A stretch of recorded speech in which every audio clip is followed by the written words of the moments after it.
Bonjour à toutes et bonjour à tous et bienvenue pour cette nouvelle rencontre Kern.info en partenariat avec les éditions Duno. Nous parlons aujourd'hui du psychotraumatisme et de l'enfance avec vous, Hélène Romano. Bonjour, Bonjour, merci beaucoup d'être avec nous aujourd'hui. merci pour votre invitation. Alors, traumatisme et enfance.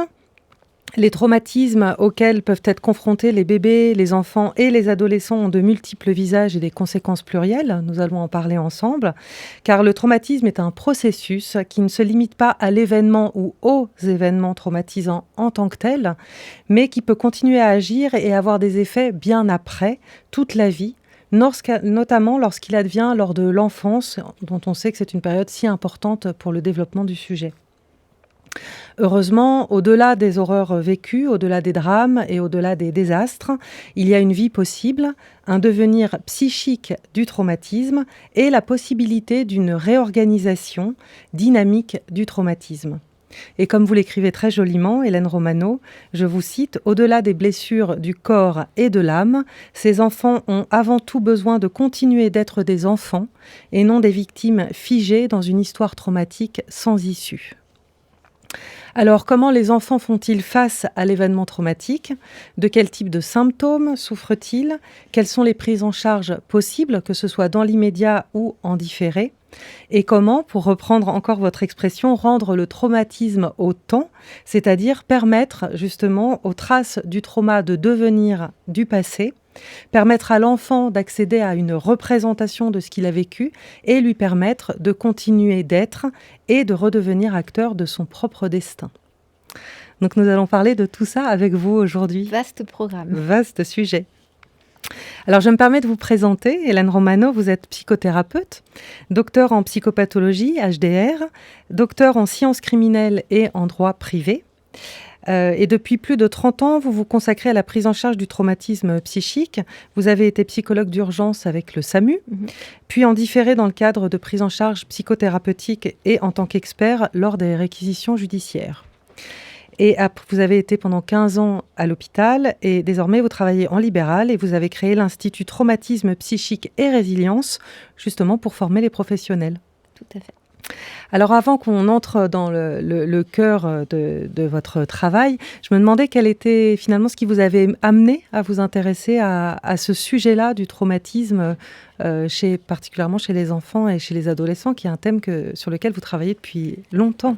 Oui, depuis longtemps. Alors, je pense que les choix professionnels, les parcours professionnels sont faits de rencontres, d'échanges, d'apprentissage et puis d'expériences, puis des fois d'épreuves. Alors, me concernant, j'ai un passif traumatique très, très chargé, de multiples violences subies depuis mon plus jeune âge jusqu'à un âge avancé dans ma vie d'adulte. Et probablement qu'au moment du choix professionnel, il y a eu cette volonté que tout ça soit pas inutile, que ça puisse servir peut-être aussi à mieux comprendre, ou en tout cas être utile, et que dans les métiers, pour répondre en tout cas à cette attente que je souhaitais donner à ma vie professionnelle, le métier de psychologue paraissait aussi une évidence. En tout cas, ça m'a permis de construire ma vie professionnelle et puis tous les intérêts que j'ai sur ces questions-là en résonance avec ma vie personnelle, mais ma vie personnelle ne se réduit pas à ça.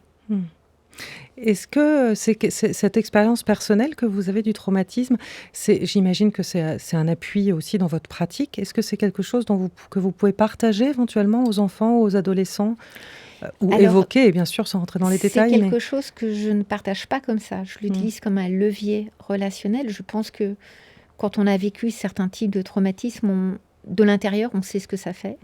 On peut ressentir ce que c'est, être dissocié, avoir un sentiment d'effondrement psychique quand on l'a vécu.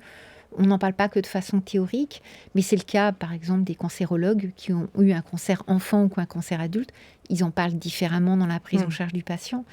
Donc ça fait partie de mon expérience personnelle, mais avec mes patients, je n'utilise pas mon histoire personnelle parce que le risque, en tout cas dans ma pratique à moi, si je disais à un enfant, tu sais, moi, voilà, il m'est arrivé la même chose et je ne serais plus à ma place de thérapeute, je serais réactivée à ma place de petite fille ou de femme victime de violence. Et ça, je ne le souhaite pas. Donc, je reste avec ces expériences, je sais ce que c'est, qui me permettent probablement de mieux comprendre les enfants dans ce qu'ils peuvent témoigner.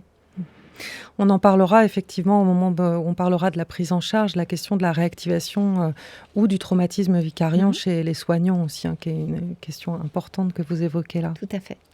Peut-être on peut commencer par définir ce qu'est un traumatisme.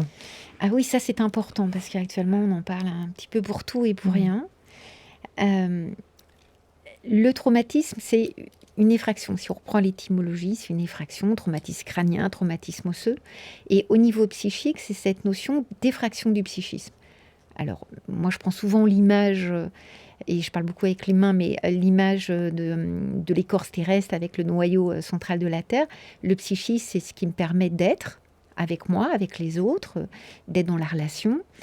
Et il va se constituer tout au long de la vie, avec les interactions qu'on a ou qu'on n'a pas, mais en tout cas les interactions dans notre entourage de bébés, de petits-enfants, d'enfants, d'adultes. Et au fur et à mesure de la vie, on est plus ou moins protégé psychiquement. Alors on n'est pas tous à égalité, des fois c'est plus compliqué, et ça va résonner quand on est confronté à un événement traumatique, mais notre noyau psychique, il est protégé, plus ou moins, mais protégé. Et un événement traumatique, c'est un événement qui vient très violemment effracter complètement mon système de protection psychique.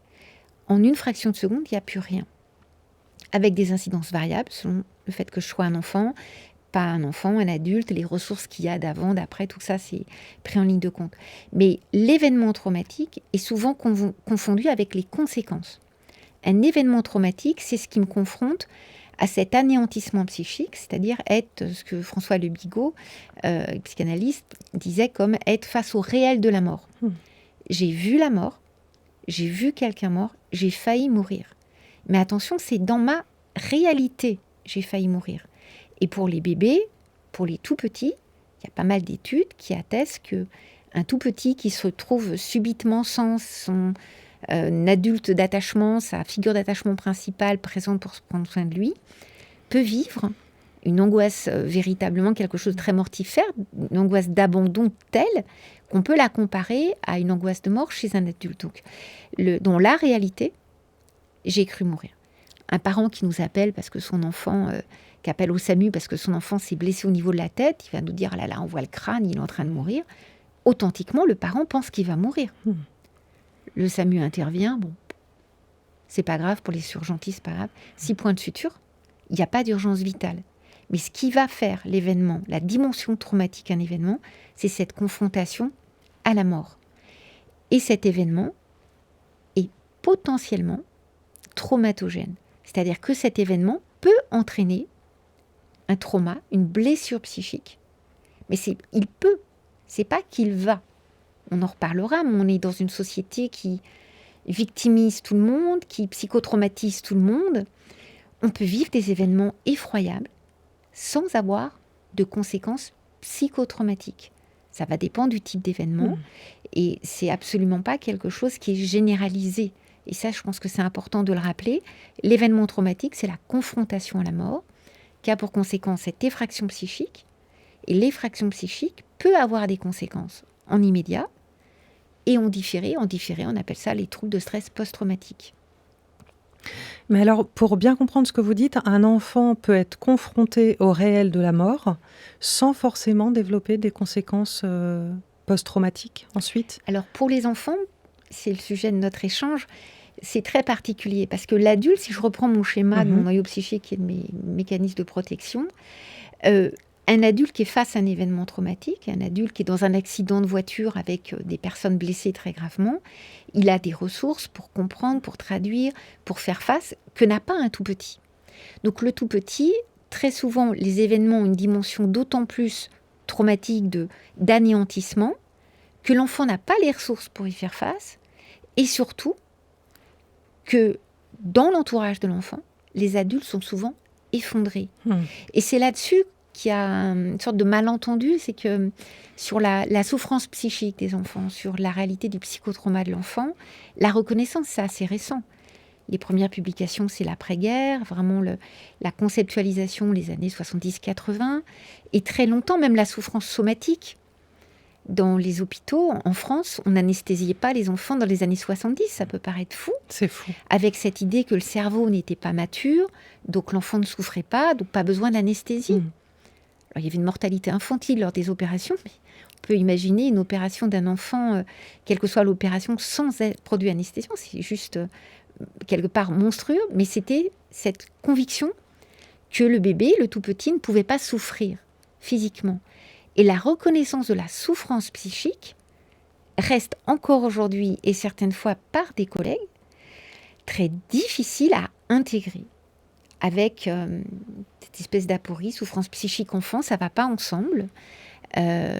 Peut-être aussi cette illusion de se dire, ou cet espoir de se dire, bon, les enfants sont préservés, protégés, parce que beaucoup de traumatismes chez l'enfant sont quand même liés aux adultes ou au monde adulte, donc on se déculpabilise nous-mêmes du monde adulte, et puis on ne sait pas bien faire avec des enfants, des petits, parce qu'ils ne vont pas manifester, on en parlera de la même façon que les enfants, les adultes, leur détresse psychique. Donc la souffrance psychique, le psychotraumatisme chez l'enfant et chez le très jeune enfant, ça reste très invisibilisé par rapport à la reconnaissance des adultes. Vous avez rappelé dans ma présentation que j'ai travaillé en tant que référente psychologue du SAMU 94 de la cellule d'urgence médico-psychologique. Et moi, j'ai pris le poste de psychologue, les CUMPIA, psychiatre, psychologue, à la création. Et le professeur Thierry Bobet, qui est psychiatre sur le pédopsychiatre sur le 93, a pris son poste en même temps. Et quand nous, on a intervenu avec notre sensibilité pédopsie, on a dit sur les dispositifs d'urgence, médico-psy, il faut qu'on mette en place des choses pour les enfants. Et entre autres, le général Croc nous regardait de haut en disant « Mais les enfants, ça va aller, les enfants, ça va aller. Il faut s'occuper des adultes. » Oui, mais on ne peut pas laisser les enfants non pris en charge. Donc, toute cette attention portée à la prise en charge de la détresse, de la souffrance psychique des enfants, ça reste récent, ça reste encore souvent invisibilisé. Et on a beaucoup de situations, pour les plus petits en particulier, où c'est un impensable. J'ai porté beaucoup d'attention dans mes publications à la question des bébés, entre autres victimes d'inceste, victimes de violences sexuelles, des bébés endeuillés, avec des articles qui ont été publiés aux annales médico-psychologiques, donc très référencés. Mais dans ces revues-là, on discute avec le comité de rédaction et à chaque fois, c'était assez tendu. Les bébés violés, non mais ça, on n'en parle pas, c'est horrible, on n'en parle pas. Mais tous les ans, vous avez des bébés qui décèdent perforés, vous avez des bébés qui sont agressés sexuellement. Et cette reconnaissance, il n'y a pas d'autre article que le mien, celui de Jean-Yves Hayez, à l'international sur le viol des bébés. On se dit, c'est quand même pas possible. Il n'y en a pas d'autre. Et sur les bébés endeuillés, je veux dire, même combat, de faire reconnaître la réalité du deuil chez les bébés, qui n'est pas du tout dans l'expressivité, la même façon d'être en deuil que chez un ado, que chez un adulte, mais qui existe. Mais avec des collègues qui me disaient, non, mais les 6 premiers mois, l'enfant est dans cette relation fusionnelle avec la figure d'attachement principale, il n'y a pas de différenciation, donc il n'y a pas de perte. Ben, des bébés qui ont un papa qui décède, une maman qui décède et qui ont 2-3 mois, je peux vous assurer qu'ils réagissent. Donc voilà, c'est toute cette reconnaissance du psychotrauma de l'enfant qui est important à tous les âges de la vie. Pardon, je fais une petite pause pour me clarifier la voix. Je vous demandais ça parce que j'entends bien votre précaution à distinguer ce qui pourrait, ce qui est de l'événement éventuellement terrible, effroyable, et la manière dont c'est vécu par le sujet éventuellement comme un traumatisme. Mais je me posais la question parce que si avec cette vigilance-là à avoir de ne pas coller l'un et l'autre, de ne pas dire forcément tu as vécu quelque chose d'atroce donc tu es forcément traumatisé, pour dire les choses simplement, j'avais aussi en tête des exemples cliniques d'enfants ou d'adolescents, je ne sais pas si on pourrait dire ça, mais un petit peu en faux self, ou en tout cas avec un récit assez déconnecté justement de l'événement éventuellement terrible qu'ils ont vécu. Et d'ailleurs, il me semble que vous avez travaillé aussi sur la question des dessins leurres. Oui. Donc, comment est-ce que, en tant que clinicien, avoir en tête cette idée que l'événement n'est pas forcément effractant, même s'il pourrait avoir l'air de l'extérieur, au point d'être traumatisant pour l'enfant, mais que, quand même, potentiellement, il l'est. Oui, alors je ne voudrais pas que mes propos soient mal compris. Je bataille beaucoup dans mes publications pour qu'on reconnaisse et prenne en charge le psychotrauma chez l'enfant, donc je ne voudrais pas être mal compris. Je dis simplement que de façon générale, sensibiliser les enfants, on psychotraumatise un petit peu tout, et certaines fois de façon très excessive. ce qui va créer une sorte de sous-catégorie sociale. Vous êtes victime, ça on pourra en reparler. Et ce qui surtout peut conduire les gens à ne plus supporter, accepter, à savoir faire face à des événements funestes et difficiles de la vie. Le deuil, c'est un exemple.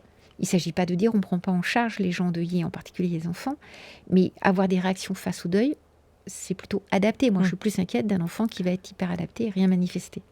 Donc ça, c'est de façon générale le psychotrauma, mais pour l'enfant, je l'ai dit, je le redis, très souvent, ils ont une incidence psychotraumatique, un risque traumatogène de présenter des troubles beaucoup plus forts, parce qu'il y a ce qu'ils vivent pour eux-mêmes, et il y a l'effondrement des adultes.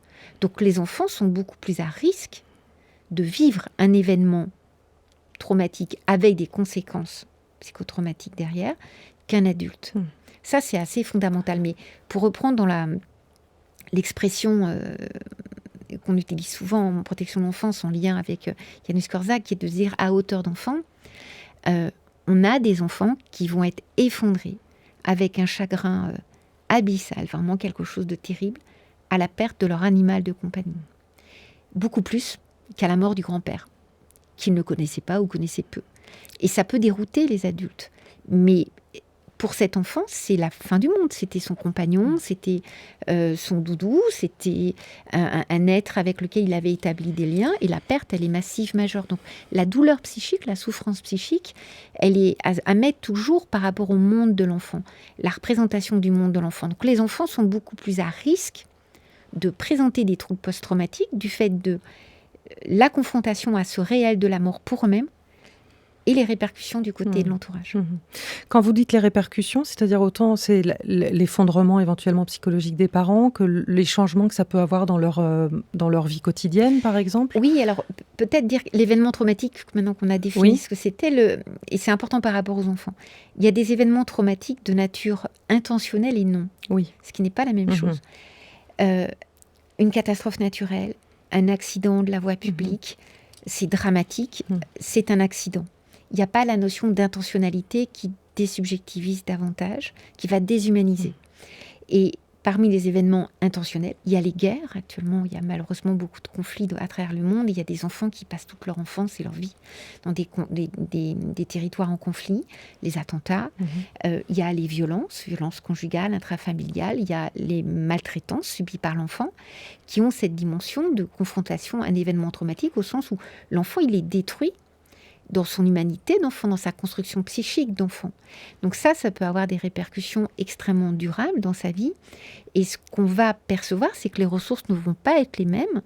Et pour expliciter la question des répercussions sur l'entourage familial, je vais prendre un cas d'événement traumatique intentionnel et un cas d'événement traumatique non intentionnel.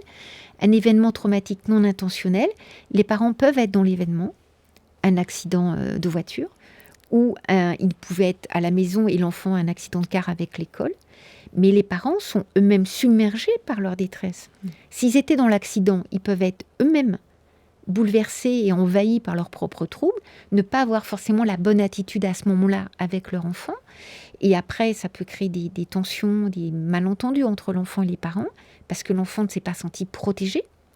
À l'inverse, des parents qui n'étaient pas là au moment de l'événement, ils peuvent avoir des difficultés à se représenter ce qu'était l'événement et avoir cru leur enfant mort, donc être très mal, malgré tout l'amour, toute l'attention, à pas forcément être bien ajusté dans la relation avec l'enfant. Du côté de la maltraitance, massivement, c'est les parents, très majoritairement, ou des proches des parents. L'enfant, il va se retrouver à devoir survivre. Alors, des fois, il y a un parent protecteur qui ne protège pas tant que ça. Des fois, il y a peut-être une fratrie, un grand-parent qui va être là, des fois des amis. Et l'enfant, il n'a personne autour de lui pour faire face à l'événement. Donc, il y a ce qu'il subit. Et le fait de résister, de tenir, il faut le faire avec un environnement qui n'est absolument pas soutenant et protecteur. C'est pour ça que dans les dispositifs d'urgence médico-psychologique de l'immédiat, qu'on a protocolisé avec Thierry Bobet il y a maintenant plus de 10 ans, il y avait cette idée de penser, concevoir un accueil systémique de l'enfant avec des temps parents, des temps enfants. Je prendrai juste un petit exemple. On intervient avec le SAMU dans un effondrement d'immeuble.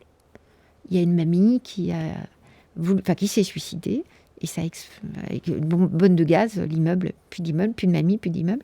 Ça a été la seule victime, mais même effondrement de l'immeuble. Et quand on arrive, donc il y a des gens coincés dans les appartements, il va y avoir un petit bout de chou qui a 5 ans. Mais en plus, il est tout petit. Et on est en train d'intervenir, de mettre en place, comme on le fait dans ces situations-là, sur le terrain, c'est-à-dire au milieu de la cour, des zones pour prendre en charge les blessés. Moi, j'essaye de gérer l'accueil des blessés psychiques, parce que c'est quand même très important. Et il y a ce petit bout de chou qui dit « à l'aide, à l'aide, à l'aide ». Et au début, on se demande d'où il vient, d'où il sort. Il est en pyjama, parce que ça s'est passé à 10h du matin. Et il va vers les pompiers, à l'aide, à l'aide. Et en fait, ce petit bonhomme, il habite au rez-de-chaussée, et il va expliquer que il y a eu boum, tout ça, donc il décrit bien. Lui, il comprend pas, l'explosion, il n'a pas la peur de mourir à ce moment-là. Lui, il comprend pas, il y a des trucs qui tombent de partout, mais il pense pas mourir, il n'a pas cette représentation de la mort. Mais ce qui va profondément le marquer, c'est que maman, c'est plus maman. Maman, c'est plus maman. Qu'est-ce qui s'est passé ? La maman de ce petit garçon, quand on va intervenir, elle est, on parlera peut-être des troubles en inhibition stuporeuse, accrochée à la poignée de porte, paralysée, elle veut sortir par la porte. Mais la porte, elle est complètement défoncée. Et cet moment-là, il y a un court-circuitage. Au moment où il y a l'effondrement, et c'est pas une question d'aimer, pas aimer, c'est la blessure psychique fait que le parent n'est pas toujours disponible pour son enfant. À ce moment-là, cette maman-là n'est plus là. Elle est dans un court-circuitage. Mais son petit bonhomme, il est bien là. Il l'appelle, il hurle. Et elle ne réagit pas. Et donc lui, d'une façon absolument incroyablement adaptée, au bout d'un moment, il comprend que maman ne bouge pas. Il s'inquiète pour maman. Et ce qui va le marquer longtemps, c'est maman, la réaction de maman.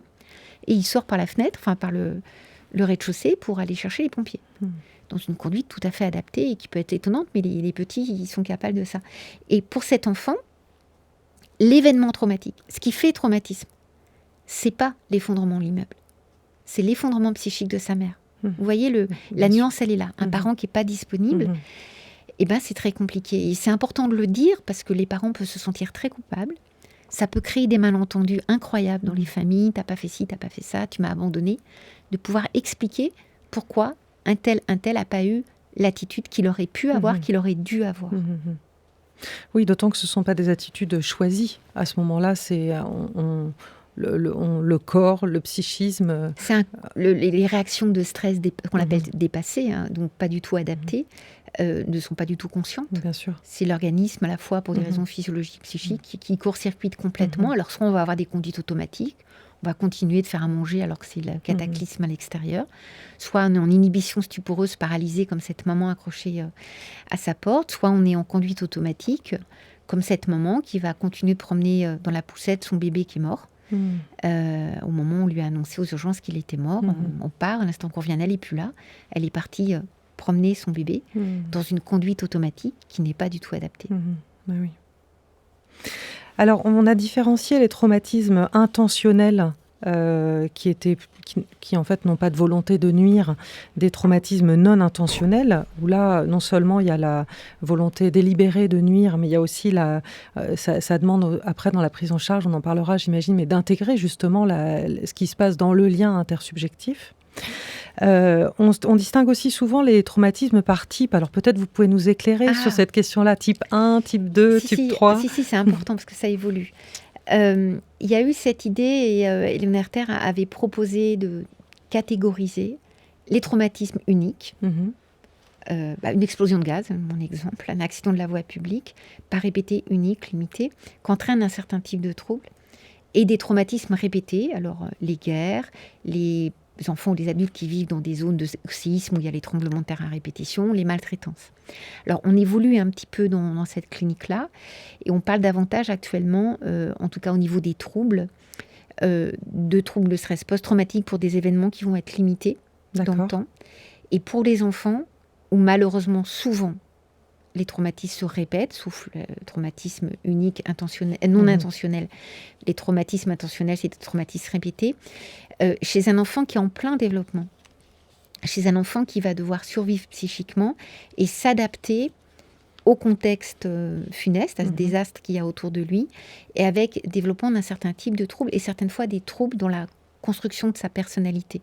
Donc on est plus dans cette évolution-là avec Judith Herman ces dernières années, mais je pense qu'il faut rester, moi je suis assez souple dans la compréhension. J'ai beaucoup de mal avec le fait de catégoriser. Je sais bien que c'est le contexte actuel, besoin de mettre dans les petites cases.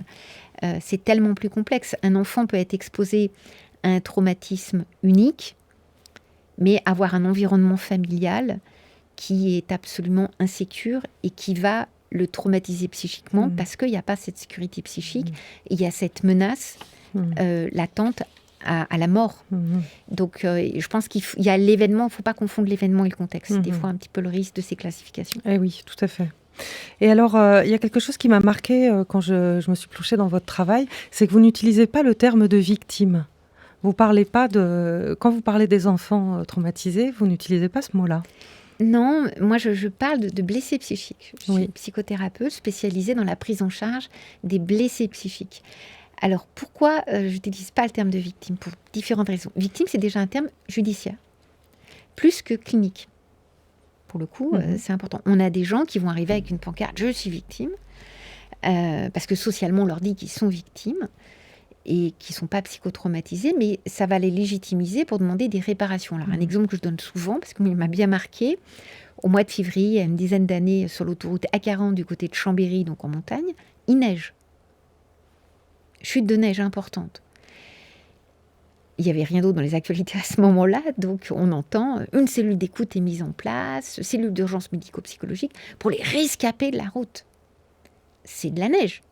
Alors c'est sûr que c'est pas rigolo d'être coincé dans sa voiture. Il est possible que des gens qui étaient coincés dans la voiture se soient eux-mêmes aient eu des réactivations traumatiques, d'abandon, de je ne sais quoi dans leur histoire. C'est possible, mais majoritairement c'était pas le cas. Mais on parle pas d'avalanche ou d'effondrement. Non, c'est l'autoroute. Les gens ont été coincés par une chute massive de neige. Mais le préfet a déclenché la mise en place d'une cellule d'urgence médico-psychologique, les mêmes psys d'urgence. Et moi, ça m'est arrivé plein de fois de batailler pour pas y aller. Sur des situations qui n'étaient pas du psychotraumatisme, c'était les mêmes psys d'urgence que pour les attentats. Qu'est-ce qui s'est passé? Les gens rescapés de la route, qui ont vu des psys d'urgence, on leur signifie vous êtes blessé psychiquement. Donc vous pouvez avoir une réparation du préjudice. Ils ont déposé des plaintes en disant mauvaise information. Donc on voit le côté très quérulent des procédures pénales. Et actuellement, on a beaucoup de procédures pour un rien. Un certain nombre de personnes déposent des plaintes. Alors des fois, les personnes blessées psychiquement ne sont pas en capacité de déposer plainte, c'est un autre enjeu. Mais la victime est une... C'est pas politiquement correct ce que je vais dire, mais j'ai pas la réputation de l'être, donc j'assume. La victime est un produit commercial. C'est un produit social, un objet médiatico-politique, et c'est surtout devenu un produit commercial.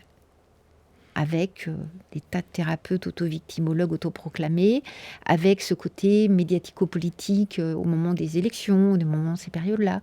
On va arriver, grand renfort de médias, de caméras, on met en place une cellule psy, et puis passé 48 heures, il n'y a plus rien, et les collègues n'ont pas de moyens pour intervenir, et les gens, on leur a dit, vous allez avoir droit à une cellule d'urgence médico-psy, il faut vous faire suivre par un psy.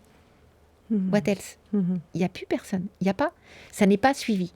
Donc le côté victimaire, moi j'ai beaucoup alerté sur les dérives d'une société victimophile qui quelque part désubjectivise les personnes psychotraumatisées. Les personnes qui sont blessées psychiquement, très souvent, sont écrasées par la honte, la culpabilité, ce sentiment de désappartenance, et n'ont pas les mots pour décrire ce qu'elles vivent, pour être prises en charge, et pour dire j'aurais besoin d'aide. Elles n'ont pas psychiquement cet accès-là, donc elles ne sont pas victimes au sens judiciaire. Mais d'autres vont dire je suis victime alors qu'ils ne sont pas psychotraumatisés. Donc ça crée des confusions, et pour moi c'est important de rester ancré sur la clinique. Une personne victime n'est pas forcément une personne psychotraumatisée. Et est-ce que c'est aussi une manière justement de mettre l'accent sur le fait qu'il y a une dynamique, que déjà il y a des ressources du côté de la personne qui vit un événement qui fait effraction pour elle, et que en plus c'est une dynamique psychique, c'est-à-dire que parce que le mot victime peut aussi figer dans une identité. Oui. Il y a cet enjeu, c'est vraiment, quand je dis c'est un objet médiatico-politique et c'est un objet sociales, à mon avis, qui participent à instrumentaliser une forme de domination sur les citoyens, sur les personnes. Mais il faudrait un autre temps pour ça, je veux garder le temps pour les enfants. Mais ça va créer une identité. Et l'enfant, si on reste ciblé sur l'enfant qui a été exposé à des événements traumatiques ou à tout un contexte psychotraumatique pour les maltraitances pendant des années, il va survivre comme il peut, avec des troubles qu'on pourra aborder. Mais sa vie, ce que l'on sait, c'est que l'expressivité traumatique, ces troubles, ce trauma, cette blessure psychique, des fois, elle va se manifester très fortement au plus près de l'événement, mais des fois, c'est des années plus tard. Des bébés qui perdent un parent, il peut y avoir des manifestations, il y en a souvent, mais si les soins sont adaptés, si on prend, ça permet à l'enfant de plutôt bien se développer. Mais la compréhension de ce que ça représente d'avoir plus de maman ou plus de papa, c'est souvent quand il rentre à l'école. Et là, il y a un effondrement qu'il faut comprendre, qu'il faut accompagner. Donc, il peut y avoir une temporalité différente. Les enfants violés, victimes de maltraitance intrafamiliale, il y a souvent des périodes, quand ils sortent véritablement de cette emprise, de ce contexte de maltraitance, il y a un effondrement qui peut être massif, majeur. Il y avait souvent des troubles avant, pas toujours opérés, mais l'expressivité des troubles n'est pas linéaire. Et ça, c'est aussi compliqué, parce qu'on a beaucoup de collègues, santé en général, ou même, je pense à des magistrats, moi je travaille beaucoup dans le système judiciaire, quand on se casse un bras, la fracture, elle est tout de suite là. Quand on est blessé psychiquement, on peut avoir une trace tout de suite. Mais la trace, elle peut devenir envahissante, très visible, des mois ou des années plus tard. Et là, quand vous avez 20, 30 ans et que vous dites j'ai des souvenirs, j'ai des reviviscences, c'est un enfer, et qu'on vous dit faut pas exagérer, t'avais 5 ans, t'avais 10 ans à l'époque, ça va, ça fait longtemps. Maintenant, c'est là que j'ai mal. Et le problème, il est là aussi, c'est que dans tout ce qu'on voit de cette foire véritablement au psychotraumatisme, on pense l'immédiat, mais pas toujours le différé. Les victimes d'inceste qui ont 30, 40, 50 ans, qui veulent être prises en charge, souvent, le retour, si on n'est pas prioritaire par rapport aux jeunes victimes. On priorise aussi. Et on va hiérarchiser les victimes. Et ça, c'est quelque chose, les personnes blessées psychiquement, qui pour moi est très difficile au quotidien dans les prises en charge à constater. Donc, c'est important de comprendre pour un enfant qui a été exposé à un événement traumatique, la blessure psychique, elle peut se manifester tout de suite, des fois plus tard. Tout l'objectif, c'est de la contenir, la mettre en sens pour éviter les répercussions à long terme. Mais sa vie, c'est un champ de mine. C'est une expression que j'avais utilisée dans ma thèse de psycho sur les violences sexuelles et qui est utilisée maintenant beaucoup, mais c'est bien sa vie, les expressions. C'est-à-dire qu'à tout moment dans la vie, ça peut se réactiver. On sait que les enfants traumatisés, à l'adolescence, quand ils deviennent parents, quand leur enfant est à l'âge qu'ils avaient au moment des événements traumatiques, il peut y avoir des effondrements. Donc il faut penser, PEN, PAN, ces enfants traumatisés dans le temps, et ça, on en est loin. Et là, est-ce que vous parlez d'amnésie traumatique ou c'est un concept que vous n'utilisez pas? Alors, l'amnésie dissociative péritraumatique, c'est le bon terme, c'est le fait, pour quelqu'un qui a une capacité d'encryptage mnésique, donc ça, on va voir que pour l'enfant, c'est pas si simple, lorsqu'il est confronté à un événement qui déborde psychiquement ses capacités d'intégration, de ne pas encoder le souvenir comme il le ferait pour un autre événement. Donc ça va être encrypté quelque part, ça peut ressortir à un moment donné, totalement, partiellement, c'est extrêmement variable. Il y a eu toute une commercialisation de cette notion de mémoire traumatique avec des dérives massives majeures qui ont conduit des gens à dire des choses, des personnes qui avaient un mal-être, à dire « je suis en amnésie traumatique, j'ai une mémoire traumatique, c'est pour ça que je vais mal », ce qui n'était pas forcément toujours la bonne explication. Mais c'est le problème de ces concepts qui sont très commercialisés. L'amnésie traumatique chez un enfant est, à mon avis, une notion à utiliser avec précaution. D'accord. Un enfant, si on prend un bébé, un jeune enfant, tout le monde le sait, au niveau des neurosciences, le cerveau n'est pas encore à maturité de capacité de mémorisation comme un enfant plus grand, comme un adolescent. Donc parler d'amnésie alors que le cerveau n'a pas la capacité d'encodage, c'est compliqué. Par contre, il y a une mémoire du corps, von der Kolk l'a bien décrit, il y en a beaucoup qui l'ont décrit, où l'enfant n'a pas la capacité d'encoder et après de restituer la mémoire de façon factuelle, comme le ferait un adulte ou un adolescent, mais le corps va faire trace.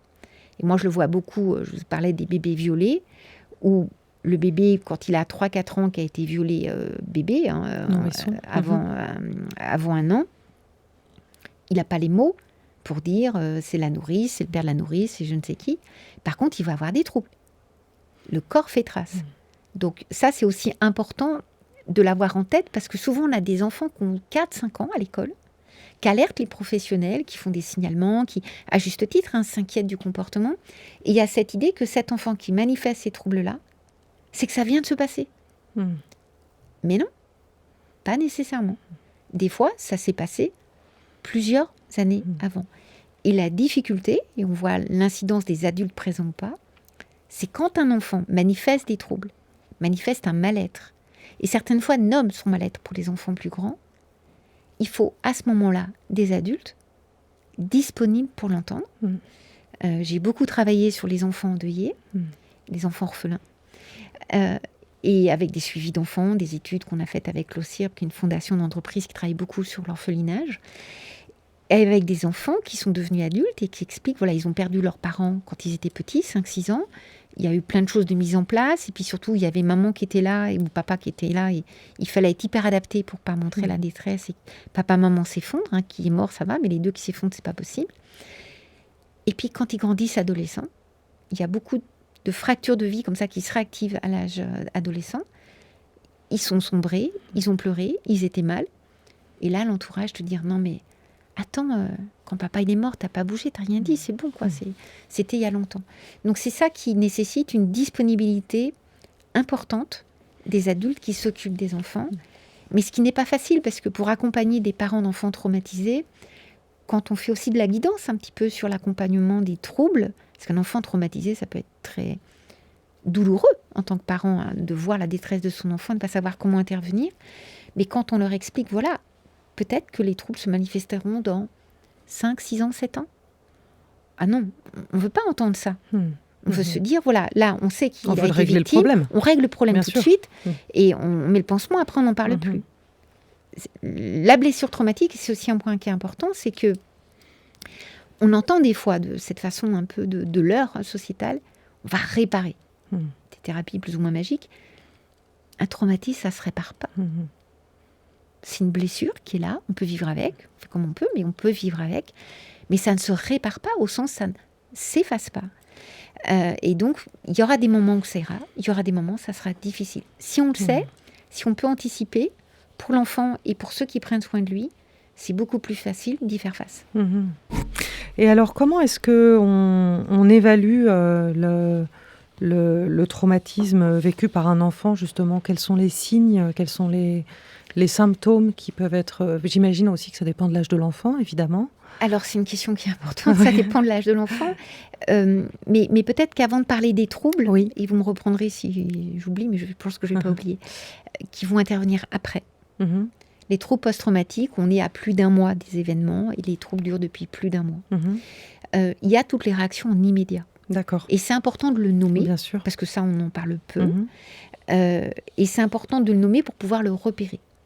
La réaction immédiate, ça va être une réaction majoritairement adaptée. Chez l'adulte, chez l'enfant, c'est plus compliqué. On fait face, on va appeler les secours, on va se mettre à l'abri, on va protéger les siens, etc. Il peut arriver que face à la violence de cette effraction psychique, j'ai plus du tout de capacité pour donner du sens. Je suis face à quelque chose d'inintelligible, d'indicible, j'ai plus mes ressources, plus rien.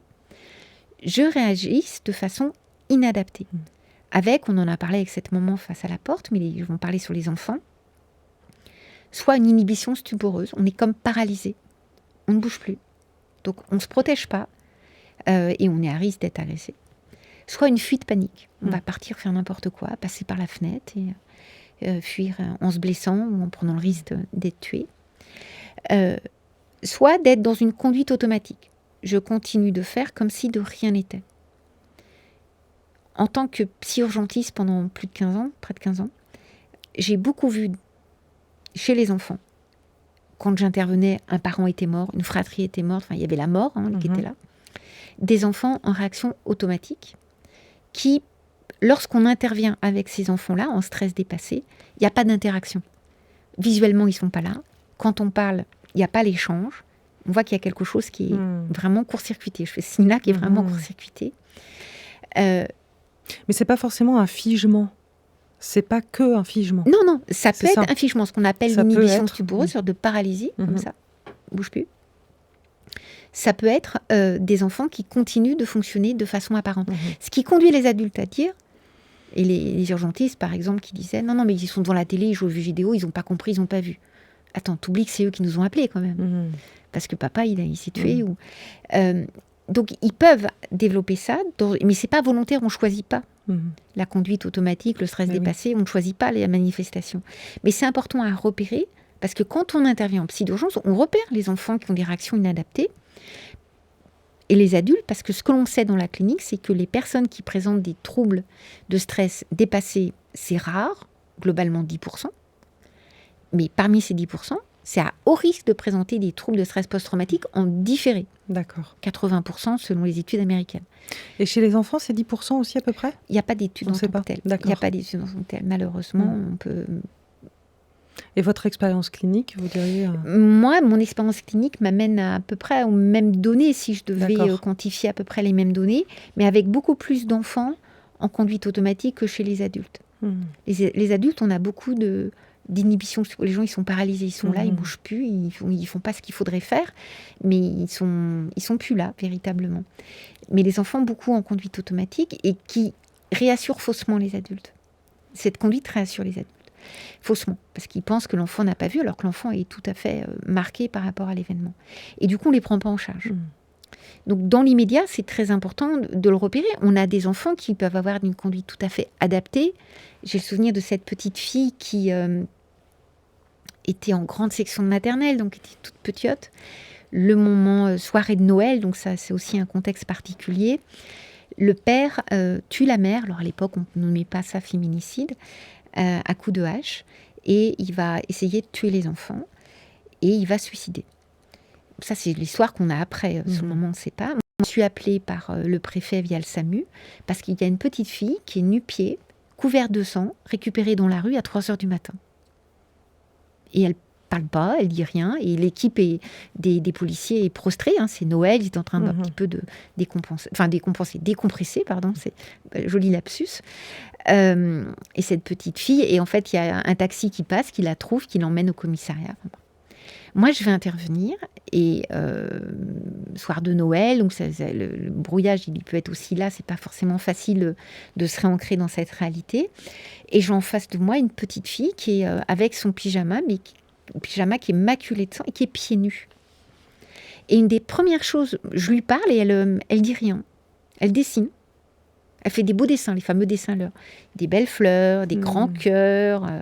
Tout le monde est rassuré, elle va bien, mais d'où elle sort ? Qu'est-ce qui s'est passé ? Et ça m'a pris près de 2 heures, donc je vais le faire court. Je vais réussir à la réinscrire dans la réalité en lui donnant mes chaussettes. Ce qui est peut-être qui ferait rire des collègues. Parce que les chaussettes, elle est pieds nus, il y a quelque chose de réhumanisant. Et en lui mettant les chaussettes, on va parler des chaussons, etc. Et cette petite fille va m'expliquer que papa, il était fou. Le diable était dans papa. Et papa, il a tapé maman. Il y avait du sang partout. Il a tapé mon frère avec le couteau. Et moi, elle a voulu partir. Son frère est parti. Il a appelé. Elle n'a pas réussi à le suivre. Et elle va dire, j'ai défait mes chaussons. Sinon, il aurait trouvé mes traces de pieds. Elle est partie pieds nus. Donc, elle a eu cette capacité à grande section de maternelle à comprendre qu'il fallait défaire les chaussons, parce que c'est quand même assez incroyable. Et elle a cette capacité-là. Mais je donne cet exemple parce que les enfants sont capables de réactions tout à fait adaptées, mais ils peuvent être en situation de stress totalement incontrôlée. Et là, les adultes, c'est très important, les réactions de stress dépassées. On a des techniques qu'on appelle de diffusing pour les adultes et pour les enfants, pour réancrer dans la réalité.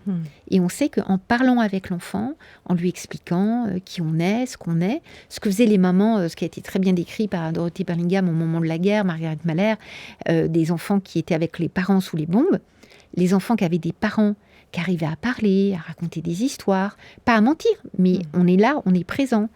on a peur, mais je suis là, maman elle est là, elle sera toujours là, tu vois, et on explique les choses. Ces enfants allaient beaucoup mieux que les enfants dont les parents étaient dans un état de désastre absolu au niveau psychique, ce qui peut se comprendre, encore une fois.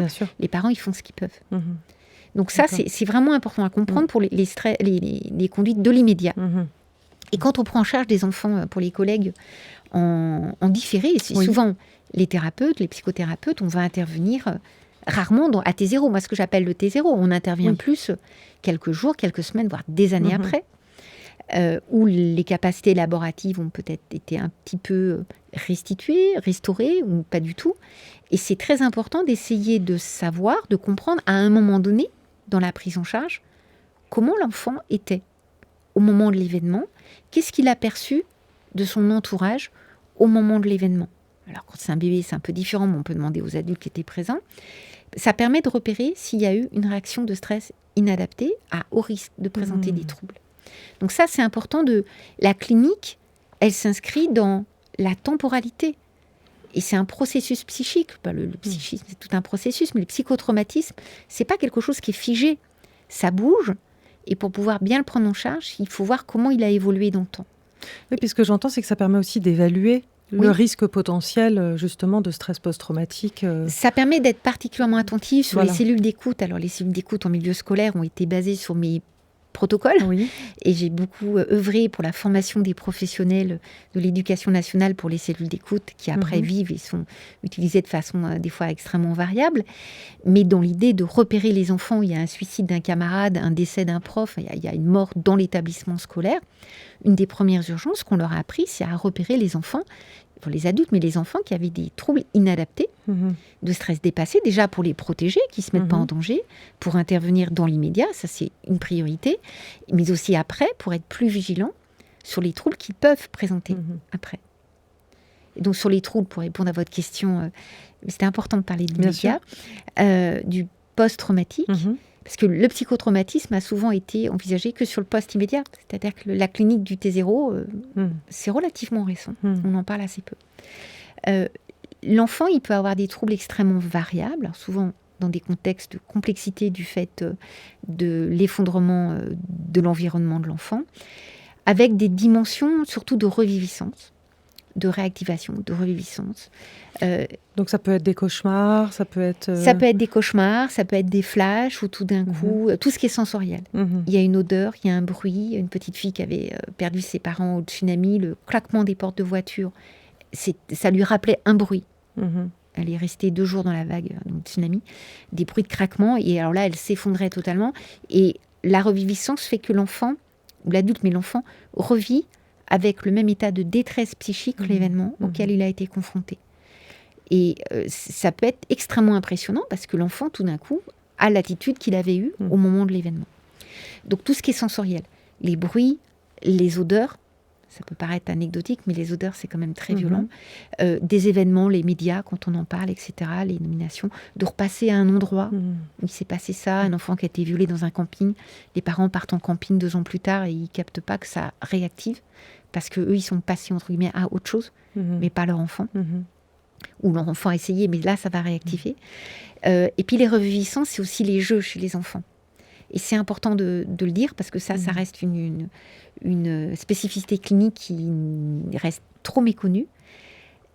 Un enfant qui a été traumatisé, donc avec cette effraction des capacités élaboratives, peut, à travers le jeu, nous exprimer sa détresse psychique, à travers une reviviscence.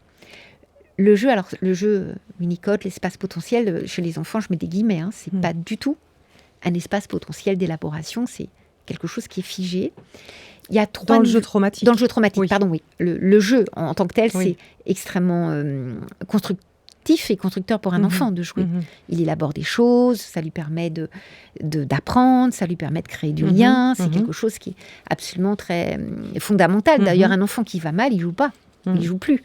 Une des questions qu'on pose souvent dans les expertises d'enfants traumatisés, c'est à l'enfant ou des fois aux parents quand l'enfant est petit, c'est à quoi il joue et est-ce que tes jeux ils ont changé. Et le jeu, c'est vraiment extrêmement important. Le jeu traumatique, c'est une reviviscence traumatique où l'enfant peut avec une intensité variable selon l'intensité de la blessure psychique, manifester des troubles. Il y a 3 types de jeux. Alors, avant Léonard Ter, on avait proposé 2. Moi, j'en ai proposé un 3e qui a été validé par la communauté scientifique. On a le jeu traumatique pur. L'enfant répète ce à quoi il est exposé sans arriver à nommer ce qu'il fait. Il est très mal, il n'est pas dans l'interaction. C'est souvent des jeux qui dérangent, tellement c'est violent avec la situation. Et là, il y a une compulsion de répétition qui est très collée à l'événement. Une adhésion totale. Ouais. Quand on interroge l'enfant, on essaie de l'arrêter. Il ne peut pas s'empêcher, il continue, il continue. Il n'arrive pas à dire à quoi il joue. Je cite les 3, après je donnerai des exemples. Oui. Le jeu abréactif, l'enfant est pris dans une compulsion de répétition du jeu, traumatique, mais il sait à quoi il joue. Et il y a un scénario, il y a une fin, souvent positive. Et au niveau thérapeutique, on essaie de trouver une fin pour qu'il se dégage de ça. C'est-à-dire que là, il y a un début d'élaboration. Il y a un début d'élaboration. Alors, certaines fois, les enfants passent de l'un à l'autre. Certaines fois, ils n'ont qu'un type. Quand on les prend en charge, ils sont déjà à un niveau de jeu abréactif. Mais ça doit nous renseigner, ça nous permet de nous renseigner sur le fait de savoir cet enfant qui est capable de faire un scénario par rapport au vécu traumatique qu'il a. Il est blessé psychiquement, mais il n'est pas aussi blessé. Il a des capacités élaboratives qu'il n'y a pas un enfant qui est avec un jeu traumatique pur. D'accord. Et le 3e, ce qu'on appelle, ce que Léonard Ter avait proposé, le reenactment play, c'est la répétition par le jeu. Ce sont des enfants qui vont être avec une fixette sur une thématique liée à l'événement traumatique, mais le reste va très bien. Un exemple, une petite fille que j'avais expertisée, qui avait perdu son père et son frère dans le tunnel du Mont Blanc. Je la vois 2-3 ans après, elle a déjà eu plusieurs expertises. Elle va bien. Elle va bien, l'école, nickel. Elle n'a pas de cassure staturo-pondérale, elle a des amis, elle dort bien, elle mange bien, enfin, elle va nickel. Donc, pas de répercussions, pas de préjudice psychique, puisqu'elle va bien. C'est ce qui est un peu les assurances, c'est un peu ça. Donc, il faut essayer de voir si elle va bien à tous les niveaux. Et moi, je lui ai demandé à quoi elle joue. Elle ne joue plus depuis la mort de son père et de son frère, et elle a une fixette sur les pompiers. Donc, à Chamonix, maintenant, ce n'est plus le cas, mais il y avait la caserne des pompiers qui était sur la place de la ville. Et donc, à chaque fois qu'elle sortait de l'école, elle allait passer des heures, mais des heures, 2-3 heures, à regarder les pompiers, voir leur entraînement. Elle découpait dans les journaux les interventions pompiers. Elle avait la panoplie des pompiers, les Playmobil pompiers, les Lego, les pompiers. C'était que ça. Mais ça lui prenait 3-4 heures de sa vie d'enfant. Le reste, rien. Mais ça, c'est une trace traumatique massive, majeure. Dans les cas des violences conjugales, on a beaucoup la fixette sur les policiers aussi, où l'enfant ne fait que ça. Et ça, c'est important parce que on peut passer à côté d'une souffrance psychique parce qu'on ne va pas bien évaluer les enfants. Et parce qu'ils ne vont pas avoir les troubles d'effondrement que peuvent avoir les adultes. Donc, si je reprends mes 3 catégories, en prenant un exemple d'un incendie dans un immeuble où il y avait eu beaucoup de morts à La Île-et-Rose, au début, à l'école, on a des enfants en jeu traumatique pur. Ils passent dans la cour de récréation, comme ça, je suis le gaz de la mort, parce qu'il y a les morts, il y a eu 19 morts du fait de l'intoxication. Pas brûlés par les flammes, mais de l'intoxication, donc le gaz. Et les enfants sont au sol jusqu'à 19, et ils comptent. Alors les maîtresses, les camarades, c'est très impressionnant. Donc il y a tout un travail qui va être fait pour leur permettre de comprendre ce qu'ils font. Donc ça, traumatique pur, ils ne savent pas ce qu'ils font. Donc, le psy ou l'intervenant vient comme une prothèse psychique à un moment donné, en utilisant ce qu'il voit. Quand je vous vois faire ça, je me dis que peut-être c'est comme l'incendie qu'il y a eu. L'enfant accroche pas. Et on va co-construire ensemble une mise en sens. L'objectif, c'est de l'aider à rendre intelligible ce qui ne l'est pas. Et ça devient un jeu abréactif, où ils continuent le gaz de la mort, mais ils enterrent les morts. Alors, je précise pour de faux, parce que j'ai eu des fois des collègues, ils enterrent. Pour de faux, ils repeignent l'immeuble, ils plantent des fleurs. Mais ils continuent de le faire. Et au fur et à mesure, ça va s'alléger et il ne va plus y avoir besoin de le faire. Donc, on voit bien que c'est dans les reviviscences traumatiques chez les enfants, c'est un élément très important du trouble de stress post-traumatique, très méconnu, malheureusement, parce qu'il nous informerait souvent beaucoup sur l'état de détresse psychique des enfants les troubles du sommeil, les cauchemars, tous ces troubles-là, les troubles de vérification, tous les troubles compulsifs, les troubles anxieux qu'on va voir, tout ça, c'est bien référencé. Mais le jeu traumatique, ça ne l'est pas suffisamment. Et l'idée, en plus, ce que j'entends, c'est que c'est aussi une piste de prise en charge. C'est-à-dire que l'idée, c'est dans la prise en charge, d'aider à la symbolisation, d'une certaine manière, enfin en tout cas à la mise en sens, pour pouvoir passer du jeu traumatique figé, collé à l'événement qui n'a pas de sens, justement au jeu abréactif que vous avez théorisé. Oui, l'idée, c'est une position qui m'appartient, c'est ma position, en tout cas dans ma pratique, au niveau éthique, pour moi c'est important. L'enfant, il est sur cette rive de l'indicible, de l'inintelligible. La rive du trauma, c'est la blessure psychique, c'est je suis seul au monde. Nous, on est sur l'autre rive. Si on attend l'élaboration d'une demande de l'enfant, d'une prise en charge, on va le retrouver adolescent avec des conduites auto-agressives, des conduites à risque, des scarifications, tentatives de suicide, ou à l'institut médico-légal, entre 4 planches de sapin. Si on attend d'une victime qu'elle soit en capacité d'élaborer une demande, on la tue psychiquement. Alors c'est un peu violent dit comme ça, mais c'est quand même ce qui se passe. Mais ça ne veut pas dire, et je me le mets tout de suite, qu'on va être dans le forçage de parler. Louis Croc nous disait, mais allez-y, secouez-les et faites-les parler. C'est pas du tout ça. On est dans quelque chose où je vais vers l'enfant, je mets à sa hauteur, je m'ajuste à lui, j'essaye d'aller dans son monde pour le ramener dans le monde des vivants, le réhumaniser. Ce qui nécessite une technique que j'ai développée d'empathie transitionnelle dans la façon de parler avec l'enfant, d'utiliser ce qu'on est nous, ce qu'on ressent comme levier relationnel, avec cette idée d'essayer de restaurer un sentiment d'appartenance pour l'enfant, de ne pas dénier ce qu'il va nous dire. C'est-à-dire que si l'enfant me dit c'est de ma faute que papa a tué maman, ça ne va pas du tout l'aider psychiquement si je lui dis ben non, c'est pas de ta faute. Même si je le pense intimement, il faut que j'essaye d'aller vers lui. Ce que tu dis, c'est important. Déjà ça veut dire que tu es important et je considère que ce que tu dis, c'est important. Donc déjà, première couche. Moi qui travaille avec des enfants qui ont vécu des choses comme toi, je sais que c'est des fois des propos qui sont nommés par les enfants. Beaucoup d'enfants disent ça. Donc, tu n'es pas fou, tu n'es pas... Parce que les enfants ont souvent pris par cette impression de ne pas être cru, et de ne pas être entendu, d'être bizarre, de ne plus être comme avant.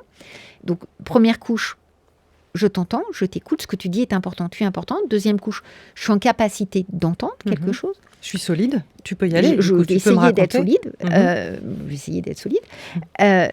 Je suis disponible à entendre. Je suis disposée à t'entendre. Est-ce que tu pourrais m'expliquer ? Pour moi, c'est pas de ta faute.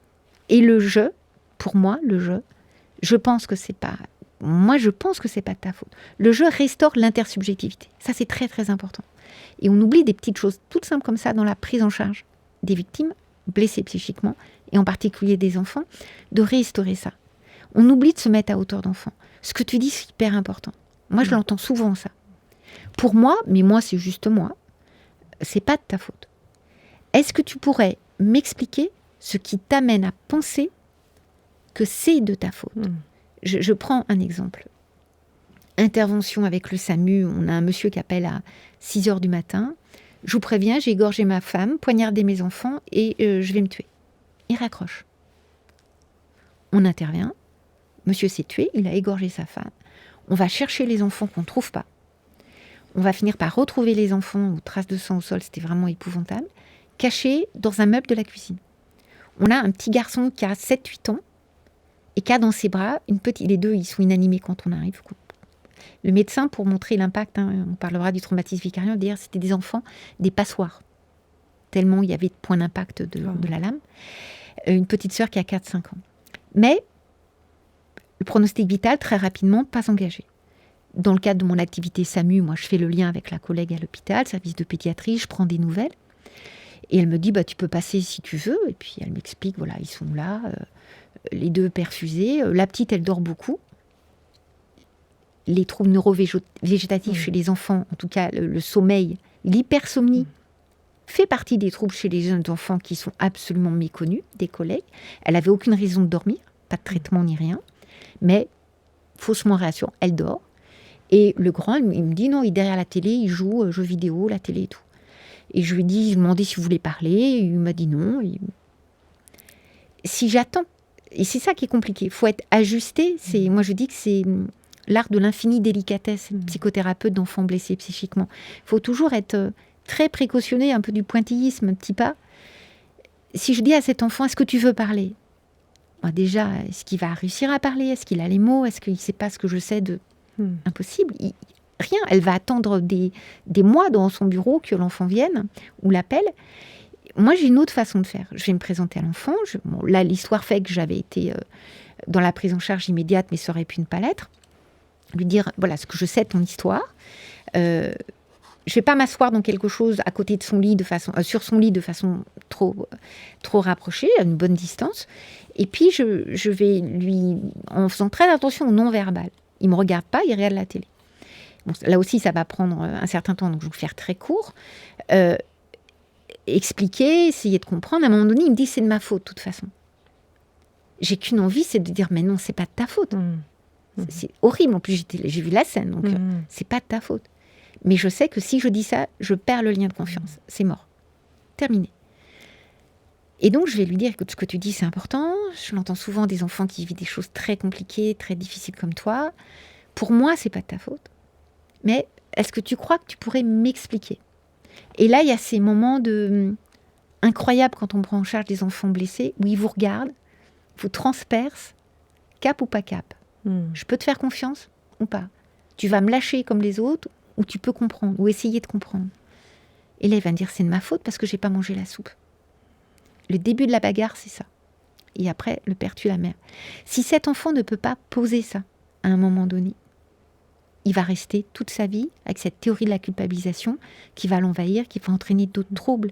Donc, arriver à être dans cette empathie transitionnelle de mise en sens. Moi, je dis souvent, on est un traducteur de sens du monde de l'enfant pour le réinscrire, lui permettre de faire une mise en récit de quelque chose qui n'a aucun sens pour que ça puisse être intelligible. Mais il s'agit de ne pas être dans le forçage, ni dans « je te laisse avec ta détresse » et « non, c'est pas de ta faute, ça va aller, t'inquiète pas », tout ce qui est la fausse réassurance. « T'inquiète pas, ça va aller, c'est même pas grave, bon, ça ira ». Et c'est pas ça qui aide les enfants. Donc, c'est tout cet art, je dis un art au sens de...